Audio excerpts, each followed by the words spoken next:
Hello, everyone. Welcome to the Path 11 podcast. Very excited about my guest today. Also, want to remind you that if you would like to watch this podcast, head on over to Path 11 TV. We are putting all of the video podcasts over there for free. And while you're there, you might want to sign up for a 7-day free trial. But if you actually want to see this beautiful woman that I'm talking to, then watch it on Path 11 TV. But you can listen to it as well. That's all right with me. So, the book I reviewed and I read with my guest today, Kate Eckman. She is the author of The Full Spirit Workout, and I absolutely love the cover of the book. So kudos to the artist who created it. And Kate is a Columbia University certified executive coach who works with leaders in business and sports, an expert in communications, performance, and mindfulness. She is a TV personality, accomplished entrepreneur, and former elite athlete.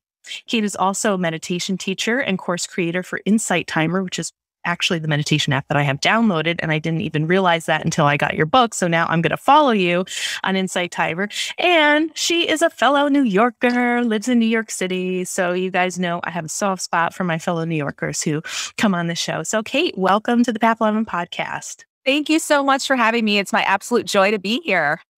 Yes, and it's so nice to meet you. And I just have to say that I really loved your book because it provided so much raw vulnerability. I mean, right from the beginning. And so that's actually where I want to start.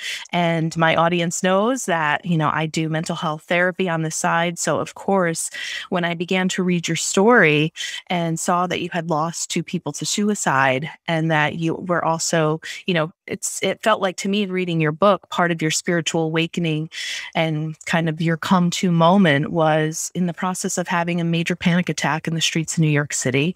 You called your brother up and, you can kind of get into that story, but that happened about 6 weeks after you had lost someone to suicide. So it wasn't just one, but it was 2 people. So that's really intense. And I really appreciate that you wrote about that and you decided to put it out, on paper and really be brave to speak about that. So that's where I kind of like to begin and jump in kind of in the raw stuff, because that's what these stories and the stories that you had change people's lives, and it gives them the courage to move forward. And not only did you experience the loss of 2 people, but that moment was also a pivotal moment as to whether or not you were going to take your life as well. So that's intense. So I know you can handle it, but that's why I'm going there. So yeah. So let's open up with the tough stuff first. Yeah. And I appreciate you and your willingness to go there. And I think for anyone watching or listening, it's so important to remember that, we all have good days and bad days. And let's not even label them as such. It just is what it is. We're having human moments because even in this moment, I'm feeling emotional, and because it is emotional and it is tough. And it's not even like it happened 30 years ago. This was 6 years ago. And, New York City, Times Square is pretty panic inducing, even under the best of circumstances. But yeah, I write about in the book in the introduction, like you said, I just get right into it because I really know no other way other than to just be extremely honest and candid and vulnerable and real, because quite frankly, it's so exhausting to pretend. And I think there's this misconception that if you look a certain way or you have a certain amount of money or experience a certain amount of material success, that you've got it all together and you don't go through all these things. So I think the importance of letting people into that, and that on the outside, just like my 2 friends I lost to suicide, we appear to have it all in every way, shape, and form. And the fact that they chose to end their lives being the cream of the crop type of men with enviable really does shed light on how much I think everyone is struggling in some way, and no one has it all together all the time. So I think the sooner we can just be real with ourselves, and then in turn, everybody, the better. And thank God that I had the wherewithal to reach out to my brother, who's a physician, that morning when I literally couldn't breathe, and with stressed New Yorkers all around me, rush hour, Midtown Manhattan, and him prescribing me medication, and having that moment at the pharmacy where I did contemplate taking the whole bottle of pills because I was just in so much pain. I didn't want to hurt myself, but I was so desperate for the pain to go away. And not only the grief of losing these 2 men to suicide so suddenly and tragically, but it also was that moment of, oh my gosh, how have you become this woman at the pharmacy right now? And I've always considered myself the happiest person I know, and my life is so great. And that was a moment where when my brother threatened to call the cops, and I thought, oh my gosh, I had that moment of, I got to find a better way of living my life. Like, this lifestyle is not sustainable. I need to put my well-being and mental and emotional health first and foremost, even if that means saying no to things or not going to the job that day or whatever it is. Even this morning, I woke up to the news of Naomi Osaka, the tennis star, withdrawing from Wimbledon because of mental health and caring for herself first. And what a brave and bold move, because we live in a culture that is all about success and performance and money and achievements, and how great to achieve mental peace and health and prioritize that. So really, it was so important for me to share my story, to inspire others to really get to the core of who they are, come up with the keys for a better way of living, which I've outlined in the book, and really start being honest with ourselves and taking better care of ourselves and the people around us.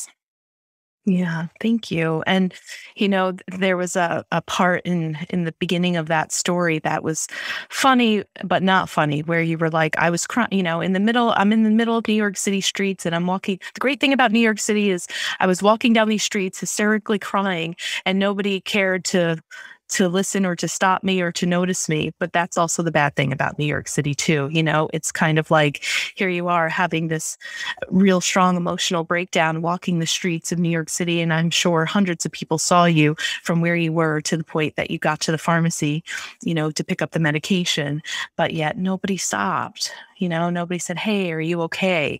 And there's a real disconnect there, I think, that it's just that, that one little sentence in that book was just like something that you can meditate on for quite a while, of just, feeling that. So like, in some ways there is that privacy, right? Okay, nobody look at me, nobody watch me, even though you see me, just don't talk to me. But then it was like, I've heard stories about people contemplating suicide, and I think it might have been a famous story of like in San Francisco.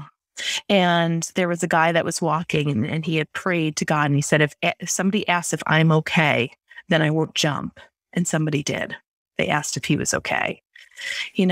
So just really interesting. And I thought it was interesting too that you had asked your brother for Lexapro, because at first I'm like, well, Lexapro takes a long time to get into the bloodstream. This isn't going to stop her panic attack. I'm like, she should have asked for Xanax. But because that would have gotten her like to be okay within 20 minutes.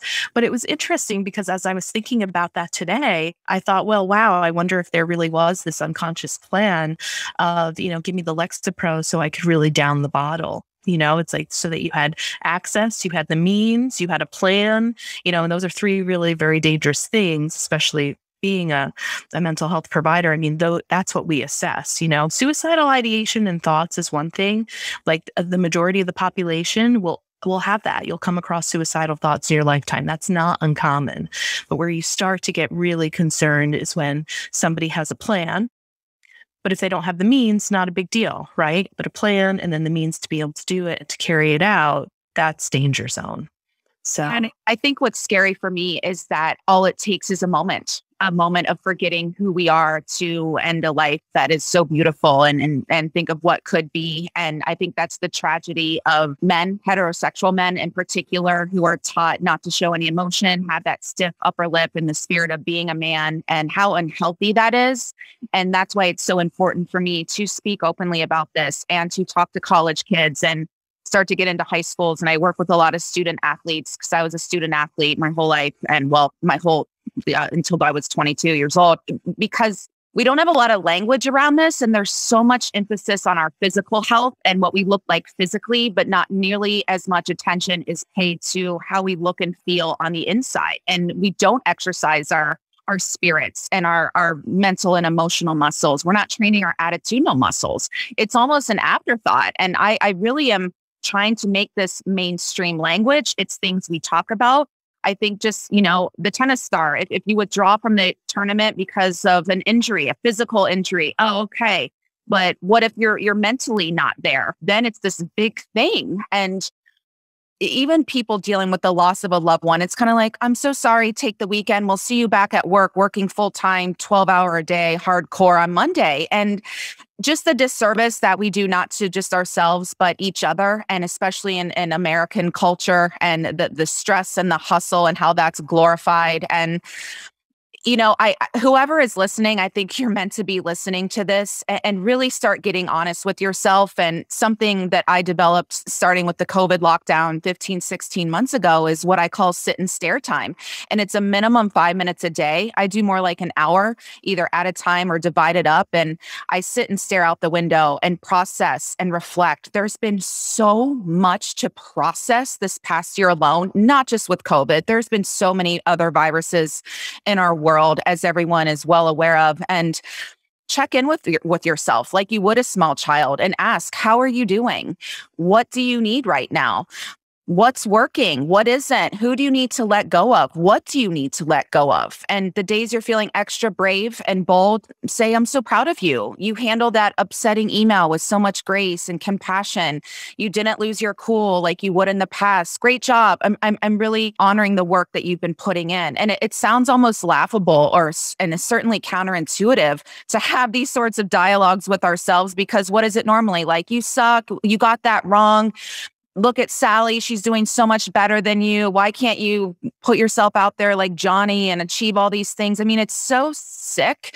And yet it's so embedded in our subconscious that we don't even realize how sick the society is that we're subscribed to. So it is that conscious unplugging from this thought system, plugging into the truth, which is that you are so powerful. You can do whatever you decide is important enough, and really making these a practice. I know it's not easy.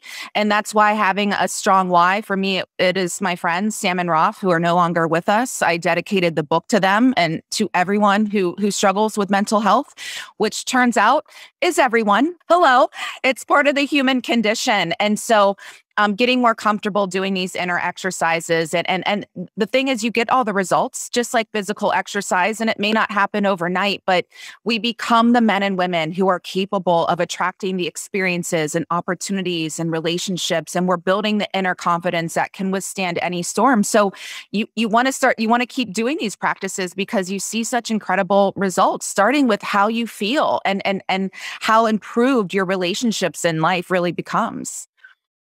Yeah. And I think, just your experience with being that athlete, like I played sports in high school and college too. So, coming from that, I could totally relate to what you were talking about, where you're like, this is a workout. It's like, we work out our bodies, we got to work out our mind, our soul and spirit.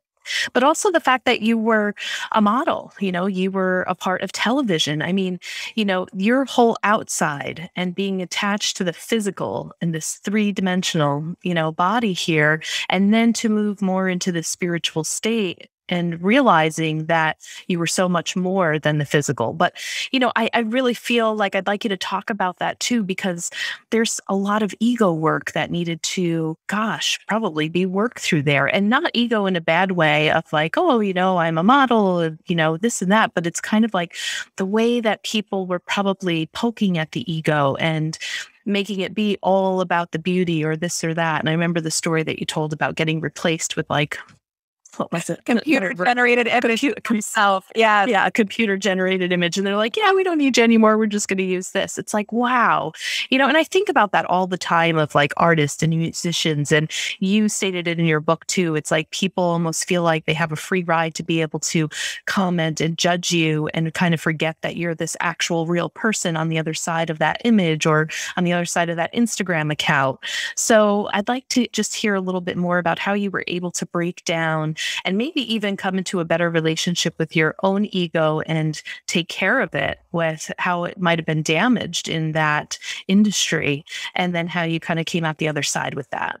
Yeah, it's such a great and important question. And I never wanted to be a model. I really kind of fell into the business. And, I'm a journalist and a writer. And I moved to New York City for a TV job that fell through about a week after I arrived. And so I was kind of scrambling and the writing job. Sadly, good writers aren't valued as much in our society as beauty.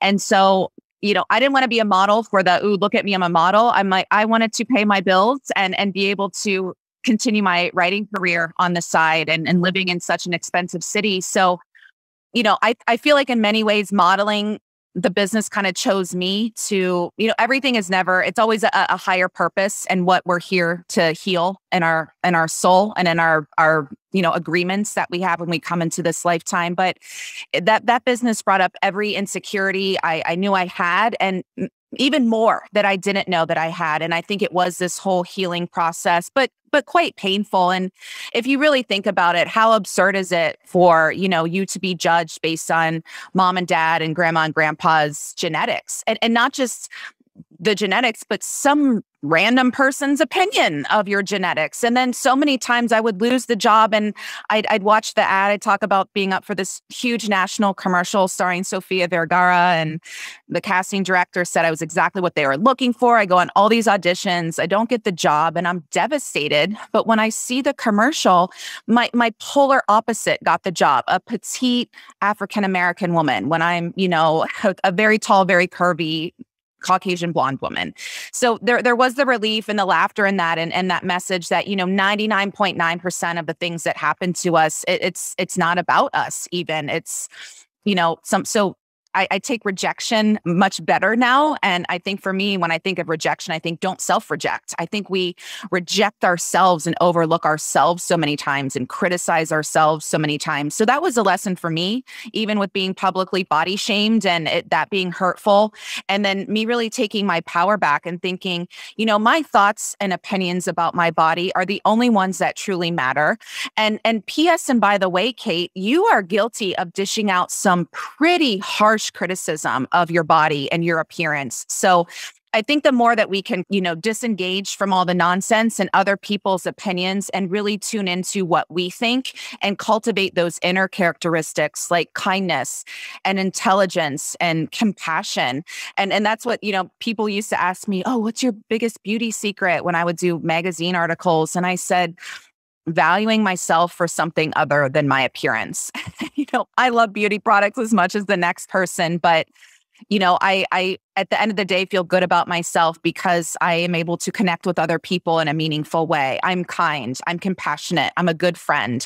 I spend a lot of time researching and improving my mind, and I do my full spirit workout exercises and improve my spirit so I can contribute to the world in an uplifting way. So, I think it's also, it's worth mentioning that when you are looking at someone who it's like, oh, wow, must be nice to be them, or they're so attractive, or they have this, or they have that, really try to look beneath that and connect with them on a deeper level because, I get judged a lot.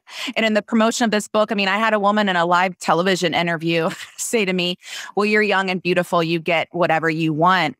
And I just, and these are 5-6 minute segments. I've got 45 seconds to answer. I was kind of like, wow. Especially when the first thought I had was, I get everything I want because of what I look like. The love of my life jumped off a bridge, but okay. I didn't say that, but I just, I really spoke to, are we still doing this? Are we still judging people in this way and not even bothering to ask deep, rich, meaningful questions to find out who they actually are, knowing that everyone has been through something. So I encourage people to start asking better questions, starting with themselves and really getting clear on who they are and what really matters. Yeah, that's such a beautiful point that you make. And I think I'm a fortunate person in the career that I've had to be able to sit in another seat across from millionaires, billionaires, beautiful people, skinny women, everything that our world would say, oh, they have it, right? They have the house, they have the looks, they have the body, the perfect body. And some of those people were struggling so much deeper than maybe some of my clients that had extra weight on or that, were getting food stamps and were really struggling to pay the bills, but they weren't suffering as much as some of the people that are clients that I have had that appeared and in reality did have life a little bit easier. I would say more with my clients that had the financial means. Doesn't make life perfect. It might make it a little bit easier because you're not having to be in such a survival state. But you're absolutely right. And, I think that is just something that I always say my clients gift me. That was a gift that I got very early on in my therapy experience and doing counseling, was to, see people from all different walks of life living in so many different ways. Yet the key component is that everyone wants to be seen, to be heard, to be loved, and really just is looking for that. And they want peace and they want happiness. So it's like, it doesn't matter what body we take or what form or how much money we have. As human beings, there is a constant running theme in all of our lives of what really touches our heart and what we're yearning for. So you made a great point. So let's go to the full spirit workout, because you have exercises in here and stuff like that. And maybe I told you I wanted to talk a little bit about A Course in Miracles, because you bring that up as well in here. And I would say I'm a little bit of a student. I've read a lot of the works of Gabby Bernstein, and Marianne went down to Marianne's talks that she had down in the city at the church where she was at and stuff like that. And I have a book club of ladies who were like, come on, let's do the whole book. And I feel a little overwhelmed by it, but I was like, okay, I think next year I'm actually going to start from, assignment 1. But just in some of the work that I did with Gabby Bernstein's book, it really changed the mind, right? And you were talking just recently about like how harsh we can be with, oh, I didn't do that right. Oh, I'm a loser. How could I have messed that up? What is wrong with me? And the Course in Miracles and your book too, with the full spirit workout here, is really trying to get the reader to change that way of thought, that way of thinking. You have beautiful mantras in here, and you have journal exercises for the reader to do. So can you talk about the importance of how we can begin to change that inner critic, to change that negative thinking, and how that is a spiritual workout? Yeah. And, A Course in Miracles, after I lost Sam and Roth, those following years, I was hardcore about this spiritual text. It's a metaphysical text. There's no doctrine. There's no dogma. It really is a change in your mindset. And instead of plugging into, a society, for instance, which is all about fear-based thinking, we're plugging into thoughts based on love and what I like to refer to as trust and surrender, and building up that trust muscle. And really what you learn right out of the gate is that nothing really means anything. It's the meaning that we give it. For instance, you start out as simple as looking at the chair in your room, and it's just, what does this chair mean? The chair on its own really means nothing. It's just the value or meaning that we give it. And you think, wow. And so again, at first it does seem counterintuitive. That's why it is a training. And I think people too, I want to just remind everyone this. I feel like Tom Brady comes up in every one of my interviews. I think because, we are both Big Ten athletes at the same time, and he's still winning Super Bowls, and my knees hurt when I go to Pilates. So I bow down to you, Tom, but that is just a testament to how hard he practices and trains. It's that important to him. Winning Super Bowls is important to him. And so he puts in the proper training. If it's really important to you to have a peace of mind, to have really quality relationships, to feel that inner, unshakable, unbreakable confidence that no one can ever take from you, you will sit down and do these practices. You will finally write your book. You will reach out to people. You will do the things, because often I hear people say, I don't have time, or must be nice, or I'm too busy. And as a coach, this is what we call honest labeling. And I say, is it that you don't have the time, or that you don't make this a priority in your life? And it's kind of that mic drop moment where the person might not even like you for saying that. But the truth is, we do have time, and we can do whatever we decide is important enough. So for me, my inner well-being, especially after what I've gone through and then this past year, I'm no longer willing to go to a dark place, that's what I don't have time for. That's what I'm too busy for, is raising my voice to a loved one, because I'm overwhelmed, I'm exhausted, I'm sleep deprived, I'm not caring for my well-being. So it is just a moment to ask yourself who you want to be. This is certainly a great resource that has helped me a lot. I was very committed to it, and I feel that. And speaking of the course, one of my favorite principles from the course is our good intentions are not enough. Our willingness is everything. And so much a part of my practice is, are you willing? I will look up and say, dear God, I am really judging this person, but I am willing not to. Or, oh, I am not enlightened enough to not lose my temper when this person triggers me in this way. Please take this from me. I am willing to forgive this person. I am willing to not be triggered by these comments. And as you do it, it becomes a practice. Again, you're building that inner musculature where you become the person who you really aren't that triggered anymore. The person still says the same things. The world is still crazy and chaotic and uncertain, but you are steady and strong on the inside. You become the person. And by the way, when we are triggered, because this is a big topic for people, as I'm sure you know, it's just that your values are being disrupted or challenged. I value freedom more than anything. It's my number one value. So when I feel someone's really trying to control or manipulate me or not accept me or see me as I am, my freedom feels violated and I have a reaction. But now I'm just like, oh, you feel this way because this is being violated. I'm conscious, I'm aware. And then I can choose like, oh, that's what's happening. I don't need to give away my power. Okay, that's what that is. And, maybe the solution is I will spend less time with this person, or I will set a kind, loving, firm boundary. Yeah. Well, and that's, you talk about that too in the book too. It's like also giving yourself permission to let go of people and situations that really aren't of service to you anymore. And I think that is a real big challenge for a lot of people. It's like they'll know, or they'll come in and they'll talk to me, be like, oh, I have this friend. She's just so negative, and, but she's been my best friend forever. And either they just don't know how to break away from that or feel guilty, right? The guilt that comes in, like all these low vibration energies and emotions that just kind of keep us stuck in a place. But yeah, maybe we should go to that topic next too. It's like, how do you begin to set these boundaries, break these bonds maybe with people that are just lowering your frequency and really aren't maybe moving in the same path or the same pattern, or really able to step back and observe themselves and see kind of that negative thought pattern within themselves, and then you needing to step away from that, because that's a really hard task. And I see so many people on their spiritual path having to do that. And there's a lot of grief there too. Yeah, I have become very practiced at listening. That's something that the course has helped me with. And that's why sit and stare time is so important and meditation is so important, because I'm tuned into that divine wisdom, not the ego that's telling you how you're not good enough, but that divine wisdom. And something that came to me last year, probably a month or two into our lockdown, is I love this. I put it on Instagram. It was very relatable for a lot of people. And I said, when you grow, be prepared to outgrow a lot of people.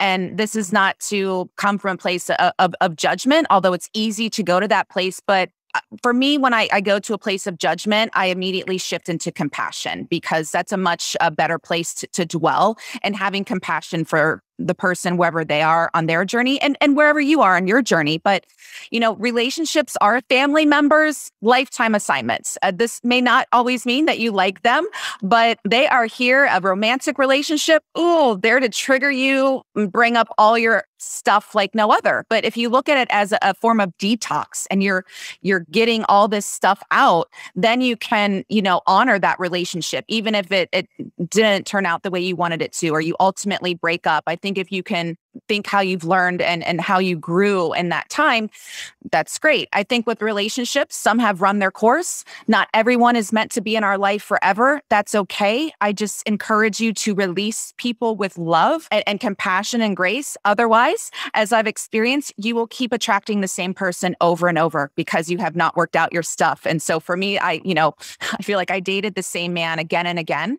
He had a different name and job title. Same dude. In my case, emotionally unavailable. And it wasn't until I realized, like, oh my gosh, I am emotionally unavailable, and did that work, I stopped attracting those people. We were no longer a match. I didn't need to work that out anymore with other people, because I had worked it out with myself. So again, that's another, another quote from the course is, may we be generous out of self-interest, meaning let's do the work so that it's not, we don't have to depend on other people to do it for us. We can be the people to work this out. But yeah, I think it's actually good when we outgrow some people and some relationships, and you can love people from afar or from a distance. You can forgive people and not need to go to lunch with them again, and just release with love. And I think the motivation for when this is hard is, think about when you clear that space lovingly, you invite in all these new people. That's what's happened to me with this book and meeting so many incredible people like yourself.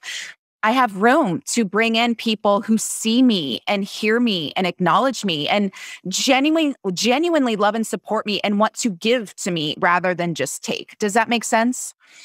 Absolutely, yes. And I love how we're kind of like bouncing around in so many different aspects of the book. But I love the reframe about the relationships that you have, where you were like, instead of making a list of all the things that you want in a partner, turn the list and who do you want to be as a partner in this relationship. So I really love that example that you just gave about, finding yourself in relationships with the same person, unemotionally available. Then you turned within and looked at ways that you were emotionally unavailable. And I just think that is like such a great coaching tool to give to people that are like, oh, I just want to find love, want to find this person. But you really challenge the reader to say, stop looking for that other person. Go to yourself. Who do you want to be? What do you want to bring to a relationship? Have you done the work to be the healthiest version of yourself in this relationship? So I absolutely love the section on relationships too. Let's just kind of go over, just so people know too, before we kind of start coming to the end here, you have a 10-step approach. So I just kind of wanted to read, you broke it up into 10 chapters, but really the 10 steps are, and then maybe you could talk about what maybe your top two, like what's really important. Because I'm telling you, I know back in the day, a part of me would be like, okay, let me just hop to the most important step. Do I have to read all 10? Well, yes, everybody has to read all 10. But, she has, each step lined out in the book with stretch your comfort zone, which I absolutely love too. Lift yourself up, feel the bird, strengthen your core confidence, build your emotional muscles, boost your mental metabolism, step up your spiritual stamina, embrace your endorphins, which was really great because we're probably not going to have time to talk about the neuroscience, but you kind of go into that as well, which is for those of you who really love the neuroscience, Kate covers that in this book as well.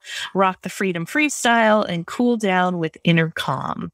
So do you have kind of a favorite workout in your book or a favorite step that, if our listeners could just take that away, and they might be the listeners that say, I don't have time to read her book. Yes, you do. You're just not baking it, but you at least made the time to listen to this podcast. What would be maybe your top 2 steps that you feel like would be really important for our listeners to hear?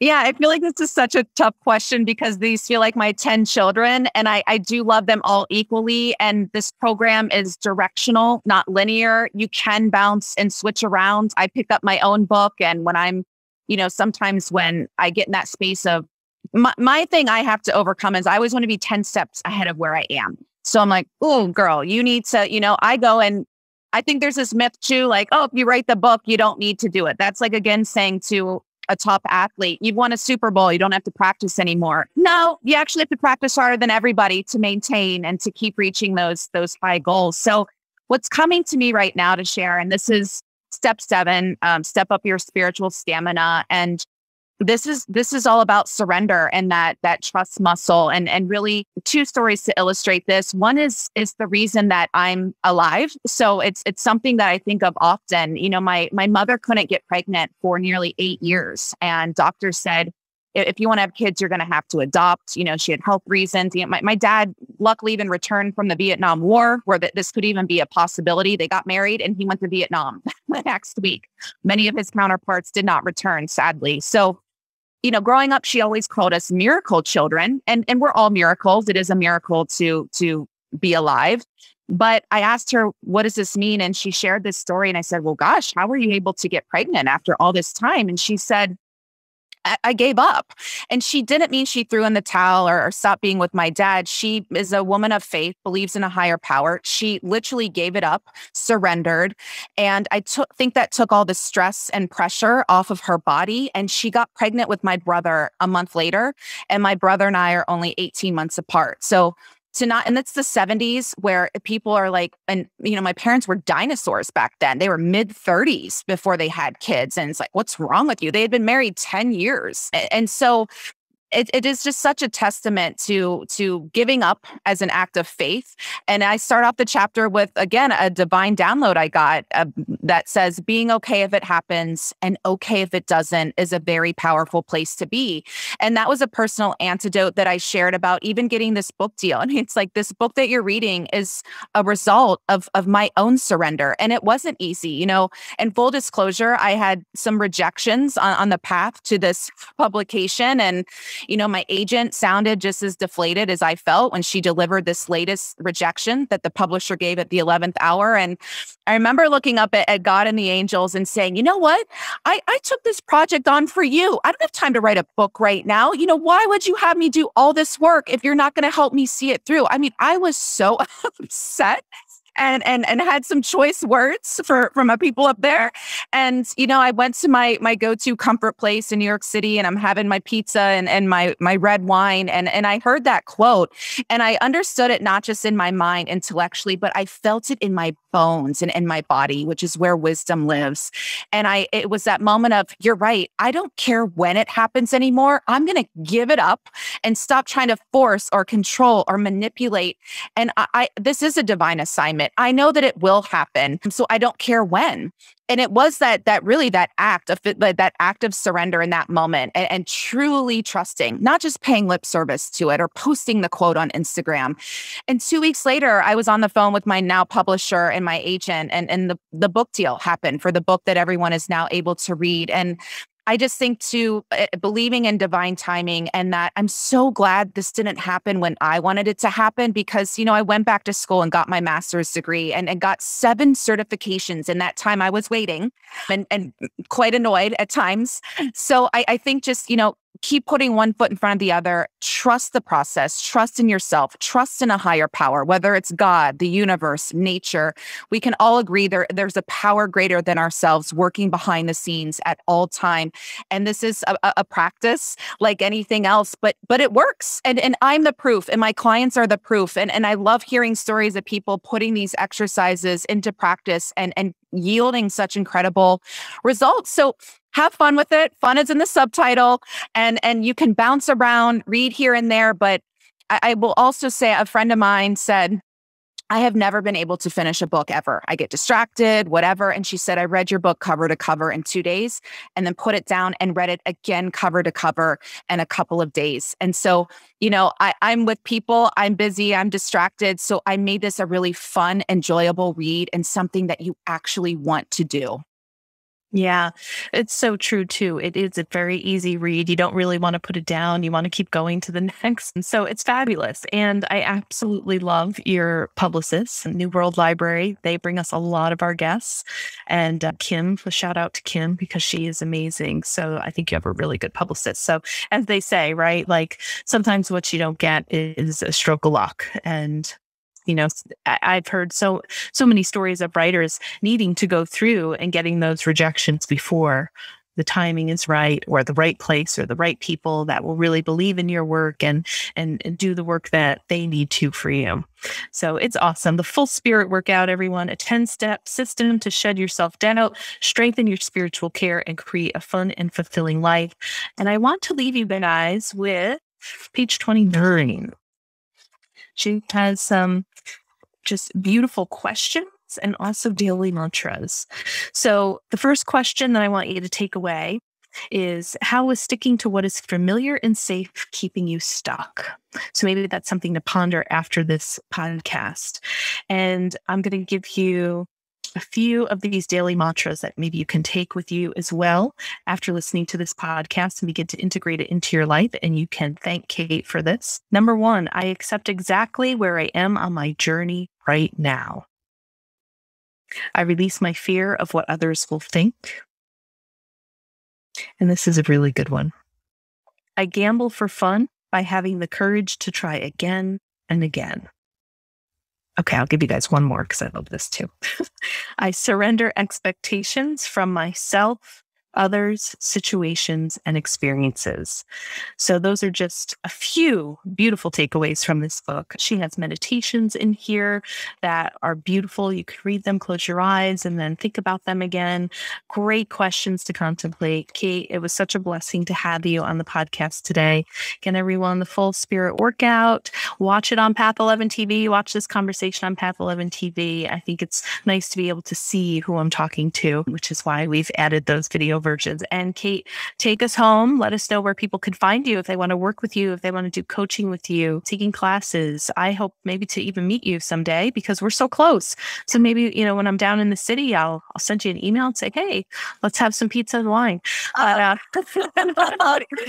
my own heart. Thank you again so much for having me. I could talk to you all day. This has been just even such a healing and beautiful conversation and connection for me to share. So thank you. Best part about writing a book, besides actually writing it, is this and connecting with people and being able to share it, and us really gathering as a community and connecting online, which we can do at kateeckman.tv, KATEECKMAN.tv, like the tube that you watch.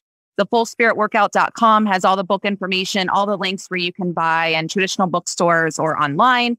And I would just love to connect with you on social media. Everything is Kate Eckman, and say hi, say that you heard me here on Path 11. And I just want to also leave everyone with the truth that is, you are so powerful and you can do whatever you decide is important enough. And I know you've got a lot going on. I know it's been a really challenging year and a half, but you have so many beautiful gifts that only you have. You have so many incredible strengths that I'd love for you to start identifying them, leveraging them to not only uplift yourself in your life, but everyone in the world around you. And we're all in this together. So let's go. The time is now. This is your sign. And I'm so appreciative of all of you. So thank you.